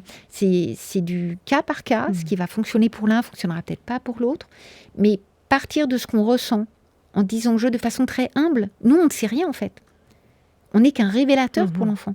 C'est l'enfant qui sait ce qu'il vit, qui sait ce qu'il ressent, qui n'a pas forcément les mots, mais on lui parle. Au moment des prises en charge des enfants adoptés à Haïti, quand il y a eu le tremblement de terre, j'ai été chargée sur le 94 et Thierry Bobet sur le 93 de l'accueil des enfants haïtiens adoptés, beaucoup de bébés, beaucoup de petits moins de 3 ans, dans des conditions, des enfants qui avaient vécu vraiment des effondrements, il y avait des morts, il y avait des choses extrêmement effractantes, puis d'autres qui avaient vécu peut-être en apparence moins grave d'un aspect médico-légal, mais ils se sont retrouvés dehors, sans manger, plus d'adultes de référence, donc ils étaient dans un état psychique absolument épouvantable, ces enfants. Et quand on les a pris en charge, c'était en plus l'hiver, il neigeait, c'était un choc à tous les niveaux pour ces enfants-là, et on ne parlait pas créole, on ne parlait pas haïtien.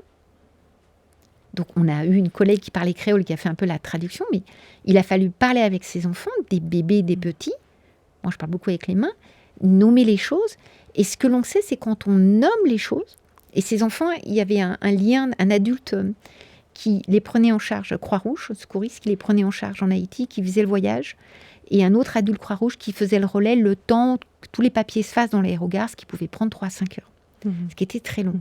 Et au tout début, les professionnels secouristes, des bébés, oui, on s'en occupe.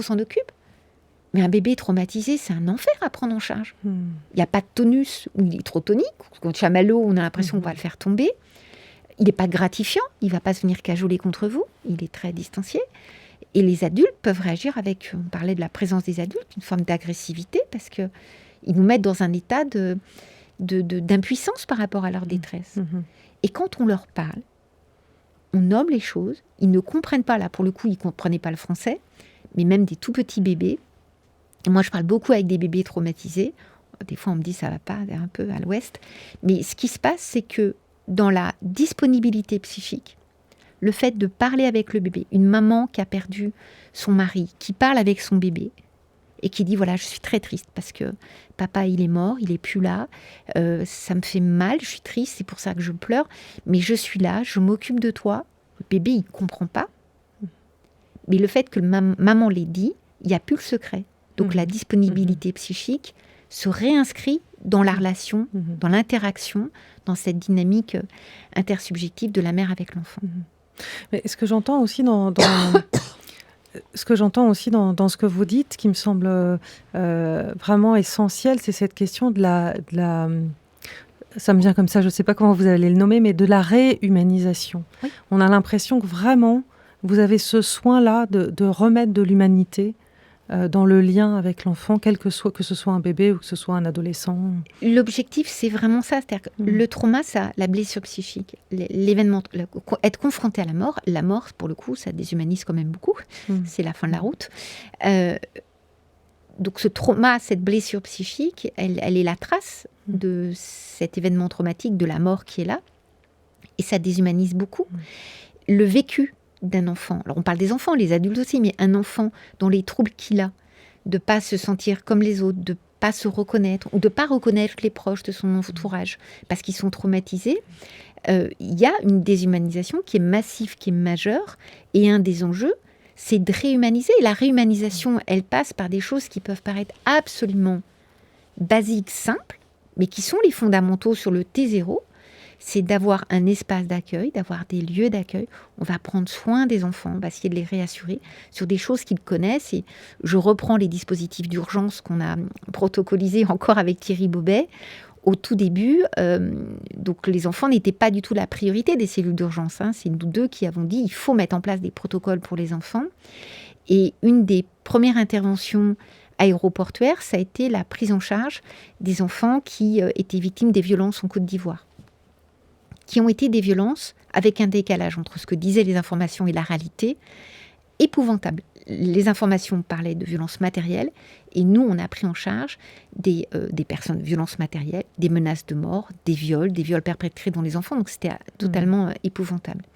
Et on avait ces enfants qui présentaient des troubles, qui avaient vu maman se faire violer, qui avaient vu la maison s'effondrer, papa menacé d'être tué à la machette, extrêmement marqués.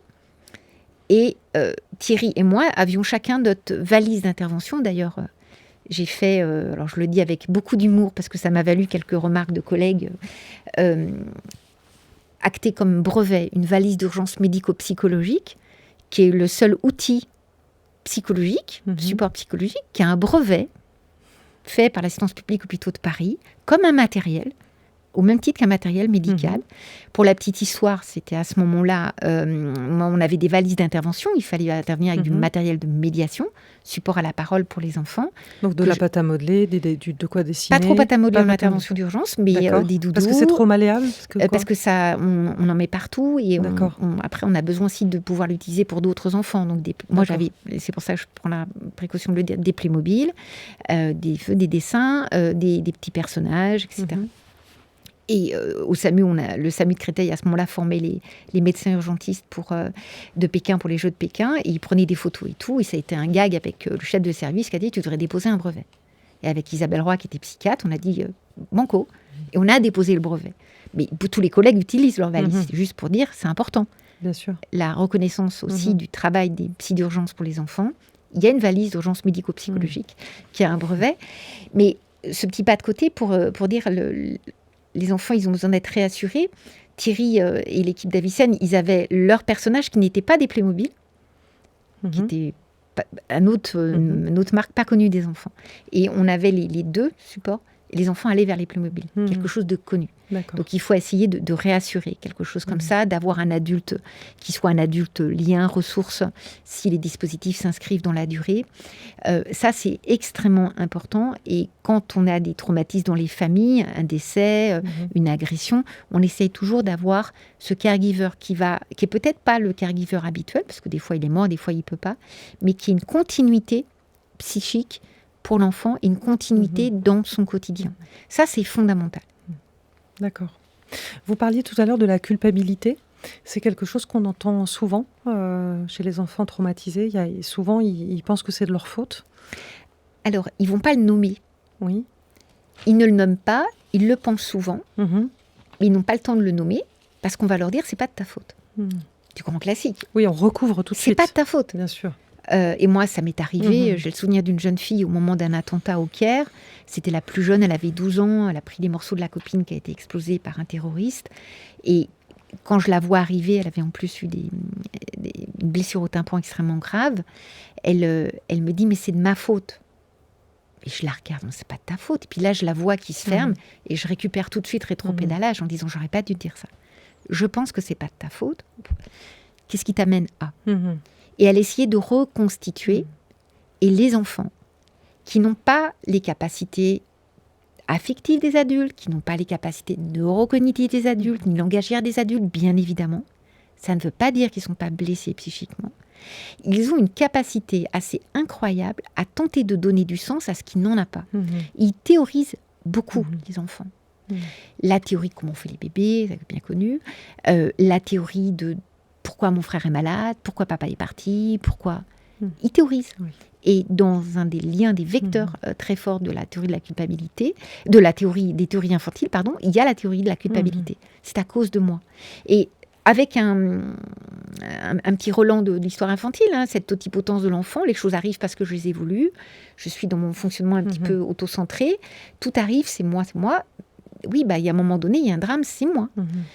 Et il faut pouvoir accompagner ça, et si d'emblée je décroche en disant c'est pas de ta faute, l'enfant il va pas me le dire qu'il croit que c'est à cause de lui que le petit frère est mort ou qu'il y a eu l'attentat, puisqu'on m'a dit c'est pas de ma faute. Mais on le sait dans les prises en charge d'enfants devenus grands, ça cogite, ça s'encrypte, ça entraîne des troubles, des manifestations extrêmement envahissantes dans le développement de l'enfant, d'où l'importance de pouvoir avoir un espace pour pouvoir dire, certains enfants ils pensent que c'est à cause d'eux, qu'est-ce que toi t'en penses, comment... Oui, et majoritairement, moi, mon activité clinique, c'est que la prise en charge d'enfants traumatisés. Je veux dire, 99%, ils disent que c'est à cause d'eux. Et donc, il faut un espace pour mettre du sens sur cette culpabilité, la comprendre, la décrypter, des fois la dessiner, pour qu'elle puisse avoir une place, prendre une place dans le récit traumatique et faire sens pour l'enfant. Il ne s'agit pas de le culpabiliser, mais le déculpabiliser de façon compassionnelle. Mon pauvre chou, c'est pas de ta faute, ça n'a jamais aidé un enfant traumatisé. Oui. C'est tout l'art, encore une fois. Il ne s'agit pas de dire c'est de ta faute, ni c'est pas de ta faute. Il faut aller vers l'enfant.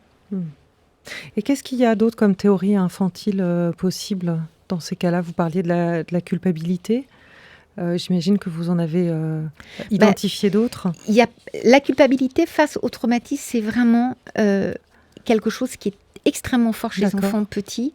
Quand ils grandissent, il y a des fois une théorie qui serait presque dans la transmission transgénérationnelle, mais ils ne vont pas le formuler comme ça, du traumatisme en tout cas. Ce qui m'arrive, c'est parce qu'il y a eu des choses comme ça qui sont passées.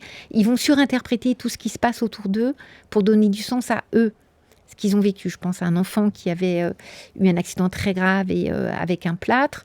Dans son histoire, il se rappelait que la grand-mère avait parlé du papy qui avait perdu la jambe pendant la guerre. Donc, il avait essayé de redonner du sens à son accident en disant, voilà, mais c'est parce que je suis le petit-fils de mon grand-père. Donc, il y a une tentative de compréhension, et des fois, les enfants nous surprennent, j'allais dire positivement.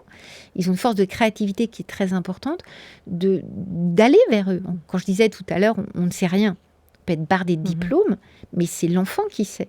On a un révélateur de cette mise en sens. Comment toi, tu vois les choses? Moi, j'ai juste besoin de comprendre. Comment toi, tu vois les choses? Pourquoi ça ne va pas aider, mais comment on va vers l'enfant? Et à ton avis, il s'est passé ça, qu'est-ce que toi tu as compris et de voir comment ils ont commencé à mettre en place des choses qui, à un moment donné, leur servent à tenir psychiquement. Donc, comme la culpabilité, c'est des béquilles pour tenir face à quelque chose qui n'a pas de sens. Je ne vais pas arriver en disant je suis les béquilles, mais de pouvoir lui dire les béquilles, ça peut aller un temps, on peut voir les choses sans béquilles. Oui, c'est aussi de regarder à quoi sert cette théorie infantile. Je peux imaginer que, par exemple, cet enfant qui fait un lien avec le plâtre de son grand-père, peut-être ça lui permet de sentir un sentiment d'appartenance dans cette famille. Pour cet enfant-là, ça lui a permis, à un moment donné où les parents n'ont pas réagi de façon la plus adaptée, avec beaucoup de colère à l'égard de l'enfant, à la hauteur de leur peur, de se dire, mais je suis abandonnée par mes parents, c'était son vécu, mais j'ai un grand-père qui avait plus sa jambe. Lui, ça lui a permis de se raccrocher à quelque chose qui avait du sens. Oui. Je lisais aussi la question de la théorie de la punition. Alors je sais pas ce que vous en pensez de cette théorie infantile-là. J'aimerais bien avoir votre avis. C'est une théorie, je l'ai décrite dans pas mal de mes ouvrages parce qu'elle est assez forte, il faut la comprendre. Elle est très présente chez les enfants qui sont victimes de violences conjugales, de maltraitance. Alors physique, je ne parle pas des violences sexuelles, c'est encore autre chose. Dans des environnements, où il y a beaucoup de contrôle de la part d'un parent à l'égard de l'autre. Où l'enfant va se dire, voilà, s'il arrive des choses, c'est parce que je suis puni. Alors, c'est assez proche de la culpabilité, mais avec cette notion que je l'ai bien cherché. Et le parent, certaines fois, va dire, c'est bien de ta faute, tu l'as bien voulu. Ou c'est parce que c'est à cause de toi. Donc, il y a quelque chose qui, aussi dans cette tentative de mise en sens, les choses m'arrivent parce que j'ai été punie. Et dans des situations, on l'a vu, dans des expertises auprès d'enfants qui ont été victimes dans des contextes de violences sexuelles perpétrées par des religieux. Dieu, c'est une épreuve mise par Dieu sur la route et tu as une punition parce que c'est une punition, c'est une sanction. Donc ce côté de punition peut être aussi porté par les adultes pour essayer de justifier et légitimiser les violences. D'accord.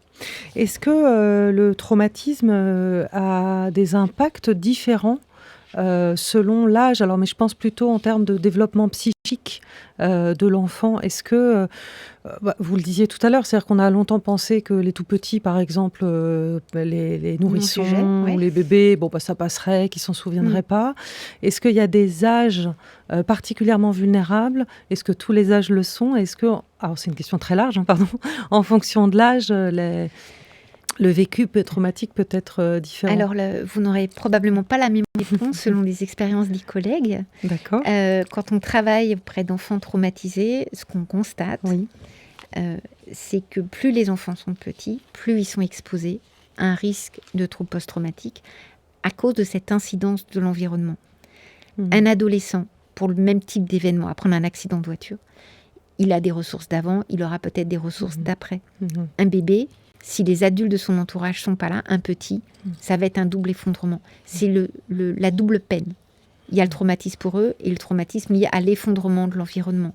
Donc, on a tendance, pour les professionnels qui travaillent vraiment sur le psychotrauma de l'enfant, à considérer que plus ils sont jeunes, plus ils sont à risque d'être exposés à des troubles post-traumatiques. Mais là, on voit bien que socialement, ça passe pas.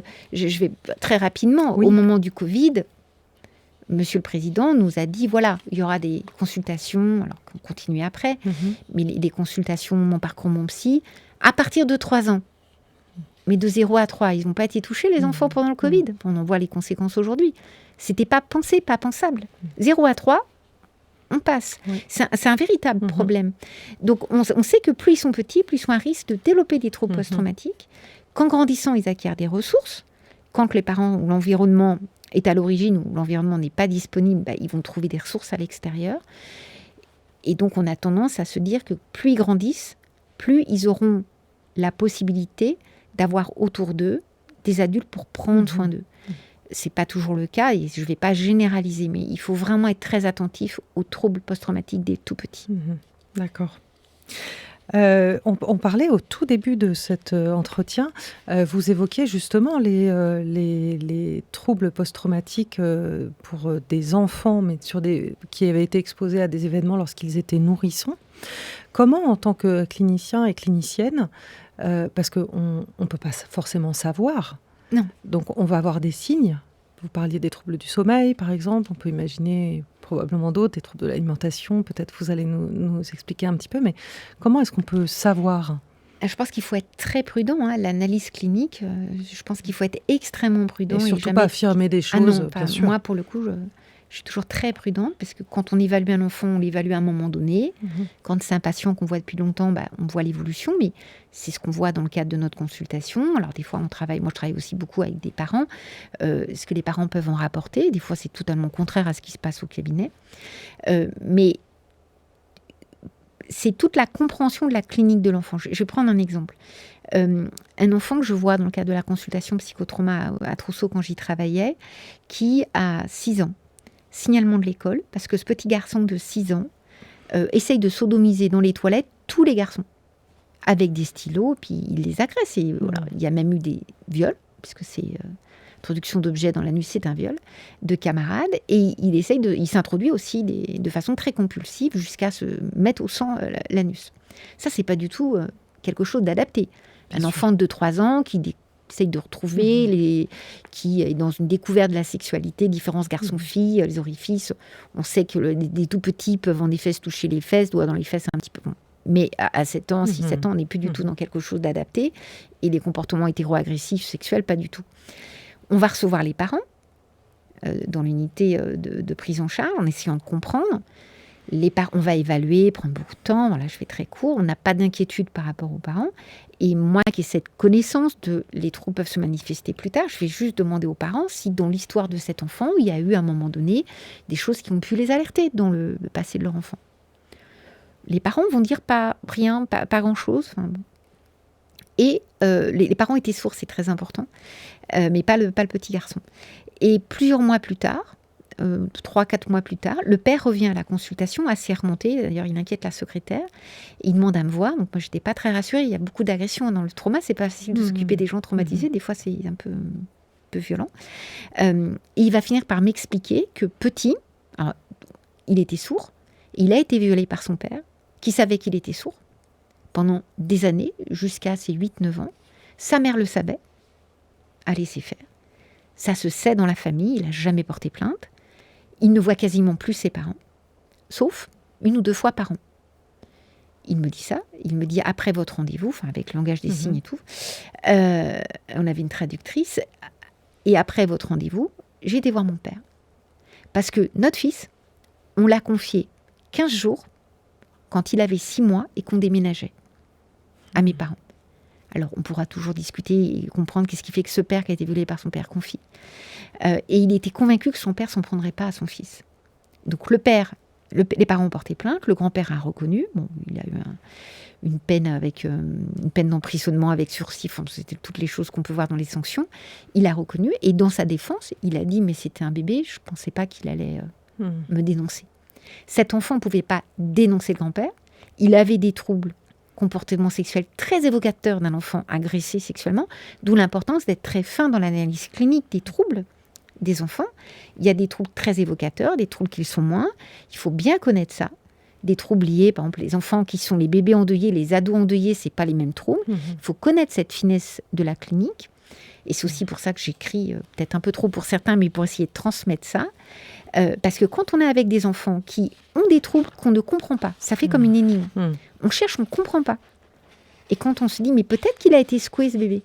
Peut-être que cet enfant de 3-4 ans, il a vécu dans un climat de violence conjugale extrême, ou que cet enfant, autre exemple, rescapé des bombardements à Kiev et qui est pris en charge par une famille en Haute-Savoie qui a des troubles majeurs.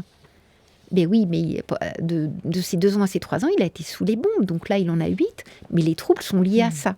De comprendre que la temporalité d'expressivité, elle n'est pas toujours immédiate. Ça s'inscrit dans le temps et d'être disponible pour recevoir, percevoir, repérer et prendre en charge. Et oui. Et on entend bien votre précaution. Oui. Et cette grande vigilance-là, être vraiment dans la précaution. Ouais. Pas se précipiter.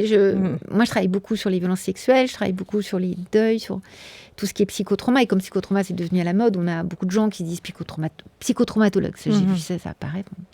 Autre débat. Mais qui, des fois, vont faire des attestations, pensant bien faire. Et je vois des collègues psychologues qui font des écrits, là aussi on pourrait rediscuter des écrits, il y a un manque de formation initiale sur la retranscription des évaluations par les psychologues en particulier. Cet enfant présente un trouble de stress post-traumatique, il a été agressé sexuellement, ou avec des affirmations comme ça. Il n'y a pas de trouble spécifique. L'enfant a des troubles du sommeil, peut-être des troubles anxieux, peut-être... Mais il n'y a pas les troubles spécifiques qu'on a chez les enfants agressés sexuellement. Et si on ne les connaît pas, on ne peut pas les inventer. Donc, il faut être prudent. L'enfant, il peut présenter un état de désastre psychique massif, majeur, avec à tout niveau, ça s'effondre. Il peut être aussi hyper adapté. Qu'est-ce qu'on en voit des enfants dans les contextes de violence conjugale hyper adaptés, très lisses, sans trouble, et qui craquent un petit peu plus tard. Mais l'hyperadaptation, c'est pas volontaire, leur permet de faire face à la situation. Les enfants qui sont placés après des situations épouvantables, qui sont très sages, très calmes tout. Il faudrait peut-être qu'il se manifeste un petit peu. Un enfant qui a quitté son école, qui a quitté sa fratrie, ses copains, ses doudous, habituellement, il ne va pas bien. S'il est très lisse, on s'inquiète. Oui. Donc c'est là, il y a une très forte méconnaissance des troubles. Vous parliez des troubles spécifiques. Est-ce qu'on peut justement identifier vraiment des troubles spécifiques qui sont vraiment spécifiques au psychotrauma chez l'enfant ? Alors, en fonction du type de trouble, si on prend les violences sexuelles, par exemple, les troubles spécifiques, ça va être des comportements d'auto-agression jusqu'au sang, de façon très compulsive, masturbatoire, ou tentative d'agresser les autres sexuellement, avec quelque chose qui n'est pas de la découverte sexuelle de 5 ans, mais qui va bien au-delà. On peut avoir des rituels de lavage qui sont à contextualiser en fonction de ce que nous dit l'enfant, avec des troubles de la propreté qui sont à contextualiser. Parce que beaucoup d'enfants agressés sexuellement nous disent que quand ils sont sales, ils risquent moins d'être agressés. Donc les troubles très spécifiques pour les violences sexuelles, c'est des traces médico-légales que les cliniciens ne peuvent pas repérer. On va avoir des troubles plutôt évocateurs qui vont être en lien avec un comportement qui est un comportement sexuel inadapté ou de réviviscence sensorielle, où l'enfant va nous donner des éléments de détail sensoriels. Alors, je suis un peu désolée, mais c'est la question de notre sujet. L'enfant qui va nous dire que papa, il a un pipi blanc, et puis il nous fait comme ça. Il a un mauvais goût, le pipi blanc de papa, puis papa, il a des poils, ça pique les poils. Ça, c'est quand même extrêmement évocateur d'un enfant agressé sexuellement. C'est-à-dire le trouble post-traumatique, quand la reviviscence traumatique, elle est sensorielle, les odeurs, la texture, ça, c'est quand même extrêmement... ça ne s'invente pas. On peut nous dire des discours induits par le parent, ça, c'est pas des choses qui vont s'inventer. Après, sur toutes les manifestations de détresse psychique d'un enfant qui a été exposé à un événement traumatique, donc à cette mort, on va le mettre en lien avec son vécu. Et c'est là-dessus qu'on se rend compte certaines fois qu'on a des enfants qui n'ont peut-être pas de façon, on va dire, judiciaire ou médico-légale été exposés à quelque chose de dramatique, mais qui l'ont vécu comme un état de désastre, parce que suite à cet événement, un changement de nounou, quelque chose qui peut paraître anecdotique, mais l'enfant s'est senti seul au monde.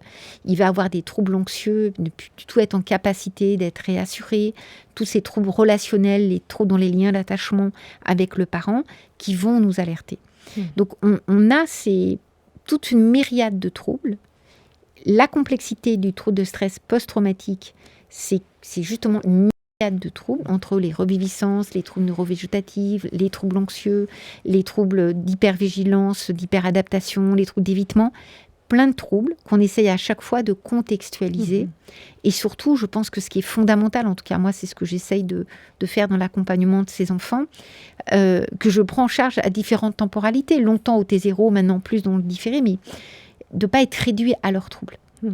Les troubles, ils font partie de leur vie. C'est quelque chose qui n'est pas facile à accepter. Ça fait partie de la vie. On peut vivre avec. Mais leur vie, quelle qu'elle soit, ça ne se résume pas, ça ne se réduit pas à ces troubles-là. Et vous leur dites comme ça ? Oui. Et tout l'enjeu des prises en charge psychothérapeutiques, c'est justement de les aider quand tout d'un coup, il y a un trouble anxieux qui revient parce qu'on me repasse devant l'école où j'étais agressée, harcelée, ou devant la salle de cinéma où il y a eu l'attentat, où tout d'un coup, j'ai un trouble anxieux, d'arriver à le repérer et d'arriver à le gérer. Donc, il y a plein d'approches thérapeutiques, mais c'est de pouvoir être dans la gestion des réactivations. D'accord. Et alors, on l'a entendu au fur et à mesure de cet entretien, et on le sait, les professionnels qui accompagnent les enfants victimes de traumatisme peuvent être eux aussi soit exposés au traumatisme vicariant, parce qu'on vous a entendu raconter des situations particulièrement difficiles, soit être réactivés eux-mêmes dans leur vécu traumatique. Ça, c'est aussi, en tant que professionnel, une grande vigilance à avoir pour pouvoir accompagner les enfants de manière ajustée, justement. Alors, je pense. Moi, je suis en supervision. Je pense qu'on devrait tous l'être quand on fait ce travail-là en particulier. Mais je vois beaucoup de collègues qui travaillent en protection de l'enfance, par exemple, où ils prennent en charge des situations compliquées qui n'ont pas de supervision individuelle individuelle, parce que c'est un coût financier, bien évidemment. Les supervisions collectives commencent à être de plus en plus limitées pour cause de budget.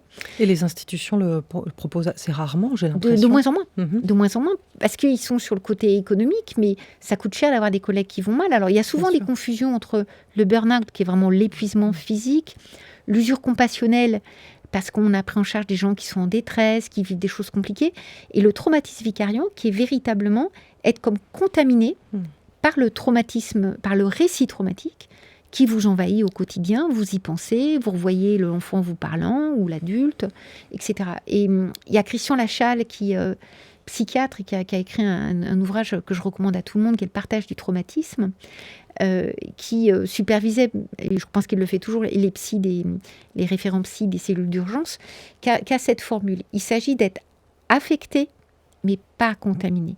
Affecté, je suis touchée émotionnellement, et je vais utiliser comme levier relationnel, levier réflexif, ce que je ressens dans ma relation avec l'enfant traumatisé pour donner du sens, essayer d'être ce traducteur de son histoire, mais je ne suis pas contaminée. Si je suis contaminée, je ne suis plus disponible psychiquement pour l'enfant, j'arrive plus à penser, émotionnellement, je ne gère plus rien. Et ça nécessite, je pense, un très grand travail personnel, qu'on a nombreux à avoir fait, un travail de supervision au quotidien, très régulièrement en tout cas, et de s'autoriser et moi je travaille beaucoup avec d'autres collègues, à être dans un travail de maillage pluri-institutionnel et pluriprofessionnel pour porter ensemble ces situations-là. C'est-à-dire que l'enfant traumatisé, il ne s'agit pas d'être dans la toute-puissance, moi je vais le sauver, moi je vais... Non, nous on n'est rien, mais ensemble on peut faire quelque chose, on peut être quelque chose pour lui. Et je pense que le message, il est vraiment là. Ce sont des accompagnements qui coûtent psychiquement, qui réactivent, mais le quotidien, un instinct qui apprend à lire un enfant, il peut être réactivé aussi par rapport aux difficultés de lecture, au plaisir de lecture qu'il avait. Toute la vie, on est réactivé. Si on le sait, on l'anticipe de façon plus ajustée pour rester disponible psychiquement pour ses enfants. Et la grande difficulté, c'est ça, et l'art de la prise en charge des enfants traumatisés, c'est cette disponibilité psychique. Très bien. Merci beaucoup Hélène Romano d'avoir été avec nous aujourd'hui. Alors pour prolonger la réflexion, j'ai plusieurs ouvrages à proposer aux personnes qui nous suivent, parce que vous avez pas mal écrit, effectivement, c'est passionnant. Alors vous avez publié en 2013, mais réédition en 2026 chez Duno dans la collection Santé sociale, l'enfant face au traumatisme. Vous avez aussi publié en 2023 chez Duno Accompagner le deuil en situation traumatique à partir de situations cliniques que vous détaillez. C'est dans la collection Les ateliers du praticien sous votre direction. Vous avez publié en 2019 sur le harcèlement scolaire aussi, en vous intéressant, qui a été réédité aussi. Oui, avec un ouvrage qui aborde la question des auteurs et des victimes, justement, parce que dans le harcèlement, on a les deux postures, et très souvent, on va être très clivé, très clivant dans la représentation, c'est beaucoup plus complexe que ça. Oui, c'est très intéressant de prendre ce livre qui prend les deux en compte, tout à fait. Chez Duno, vous avez publié aussi L'enfant et les jeux dangereux. On a parlé des jeux post-traumatiques, vous parlez aussi des pratiques dangereuses qui sont à distinguer. Donc ça, c'est un livre de 2012. Et vous venez de publier chez Debook Repérage et prise en charge des enfants exposés au contrôle coercitif.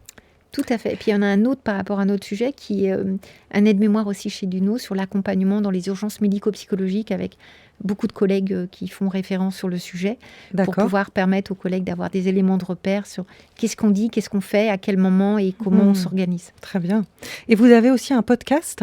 J'ai un podcast qui s'appelle Parentème, que j'ai créé. Alors c'est mon petit plaisir, parce que c'est du temps, c'est un investissement de temps, d'argent, mais que j'ai créé il y a un peu plus d'1 an, à la demande de parents et de collègues, pour aborder des sujets très compliqués. Il y a beaucoup de podcasts sur la parentalité. Là, c'est comment je parle de la mort avec mon enfant a été victime d'agression sexuelle, enfin, des sujets un peu touchy, pour pouvoir en parler avec toujours un temps du podcast où je donne des éléments cliniques, judiciaires, juridiques, des références, et un temps d'interview avec un professionnel. Alors, il m'a été dit et redit par des personnes, pourquoi tu n'interviewes pas des patients ? Là, non, pour moi, c'est absolument pas déontologique. Donc, ce sont des professionnels qui vont intervenir sur ces thématiques-là. D'accord. Et qu'on retrouve sur votre site, c'est bien ça ? Sur mon site internet. D'accord.